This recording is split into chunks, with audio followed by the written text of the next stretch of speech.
এটা হচ্ছে রায়ের বাজার বদ্ধভূমিতে শহীদ বুদ্ধিজীবীদের স্মৃতিসৌধ।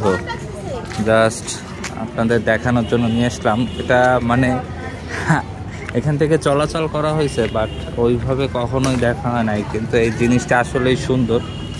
আপনারা দেখতে পারতেছেন যে ঢাকার মধ্যে মোহাম্মদপুর বাস স্ট্যান্ড থেকে মাত্র 20 টাকা রিক্সা ভাড়া দিয়ে এখানে আসা যায়। এই হচ্ছে স্মৃতিসৌধ। কিন্তু এটার ব্যাকগ্রাউন্ডটা জাস্ট দেখেন, মানে অনেক দিন পুরনো এটা।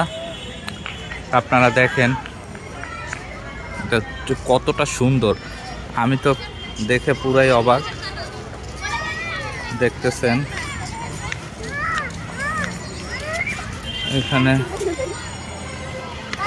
প্রচুর পরিমাণ দর্শনার্থীর ভিড়, আর আশেপাশের এলাকার বাচ্চাদের খেলার মাঠে পরিণত হয়েছে। বাট আমার হচ্ছে এই কালোটা হচ্ছে স্মৃতিসৌধ, বাট এই যে ব্যাকগ্রাউন্ড, এটা হচ্ছে একটা সুন্দর একটা নিদর্শন। এটা আমার কাছে ভালো লাগছে, খুবই সুন্দর। তো আপনারা চাইলে এখানে ঘুরতে আসতে পারেন।